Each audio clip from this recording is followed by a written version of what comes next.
L'auto-entreprise est une entreprise individuelle simplifiée. La création se fait en quelques clics sur Internet sur le site cfe.ursaf.fr. Il faut savoir que l'auto-entreprise ne sépare pas en termes de responsabilité juridique, vous en tant que personne physique, et la société, l'entreprise que vous allez créer d'un point de vue responsabilité.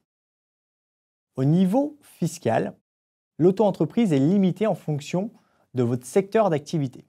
Si vous êtes sur de la vente de prestations de services, vous allez être limité à un chiffre d'affaires encaissé hors taxe de 32 900 euros. Si vous êtes sur de la vente de marchandises, cette limite sera remontée à 82 200 euros. Il faut savoir que cette limite, lorsque vous créez votre auto-entreprise, est proratisée en fonction de la date de création. Si vous créez au milieu de l'année, les seuils limites seront de la moitié des montants annoncés. Point important, l'auto-entreprise n'est pas soumise à TVA, ce qui signifie que vous ne récupérez pas la TVA sur vos achats et que vous n'en appliquez pas sur vos factures. Pour cela, il faut mentionner sur vos factures TVA non applicable d'après l'article 293B du Code général des impôts. D'un point de vue social, pour payer vos charges sociales, en auto-entreprise, on se base sur votre chiffre d'affaires encaissé, qu'il faudra déclarer soit tous les trimestres, soit tous les mois sur option. Si vous êtes en prestation de service, le taux applicable de charges sociales est de 22,9% de votre chiffre d'affaires.